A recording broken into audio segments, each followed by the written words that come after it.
ये रिश्ता क्या कहलाता है में एक बहुत ही धमाकेदार ट्विस्ट आ गया है, जहां दिशा को अरमान और अभीरा माफ कर देते हैं। यह सुनने के बाद दिशा बहुत खुश हो जाती है। जी हाँ, सीरियल इस समय काफी दिलचस्प मोड़ पर चल रहा है। आपको पता ही होगा कि एक तरफ दिशा प्रेग्नेंट है और वह चाहती है कि उसका बच्चा एक अच्छे माहौल में इस दुनिया में आए। इसी वजह से वह सबसे माफी मांगती हुई नजर आती है। मनोज भी उसे माफ कर देता है और कहता है, बेटा, यह सफर आसान नहीं होगा। तुम्हें सबकी माफी और भरोसा दोबारा जीतना होगा। इसके बाद दिशा कहती है, हाँ, मैं सबसे माफी मांगने के लिए तैयार हूँ। बस मैं चाहती हूँ कि सब कुछ जल्दी से ठीक हो जाए। फिर सीरियल में देखने को मिलता है कि अभीरा और अरमान दोनों दादी सा को भी माफ कर देते हैं।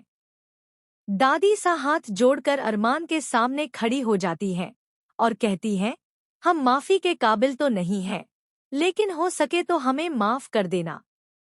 इसके बाद अभीरा अरमान को समझाते हुए कहती है, हमें मिलाने वाली कोई और नहीं बल्कि दादी सा ही है। हम उनसे ज्यादा दिन तक नाराज नहीं रह सकते। आखिर वो तुम्हारी दादी है। इसके बाद अरमान दादी सा को गले लगा लेता है और उन्हें माफ कर देता है।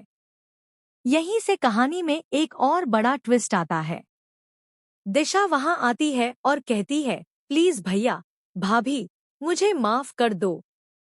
मैं स्ट्रेस की वजह से बहुत परेशान हूँ। मेरे बच्चे के लिए यह माहौल बिल्कुल सही नहीं है।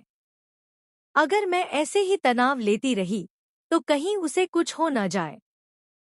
यह सुनकर अरमान और अभीरा कहते हैं, ऐसी अपशकुन वाली बातें मत करो। कुछ नहीं होगा। चिंता मत करो। हमने तुम्हें माफ कर दिया है, लेकिन जो हुआ उसे भूलने में हमें थोड़ा समय लगेगा। इसके बाद दिशा कहती है, भैया, भाभी, मैं जिंदगी में दोबारा कभी ऐसी गलती नहीं करूंगी। किसी पर भी झूठा इल्जाम नहीं लगाऊंगी।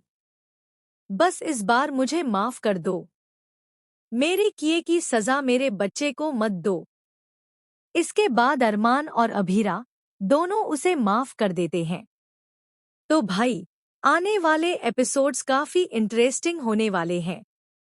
अब आप बताइए, आने वाले 2 साल के लीप के लिए आप कितने एक्साइटेड हैं? क्योंकि लीप के बाद मायरा की जिंदगी में एक नए लड़के की एंट्री होने वा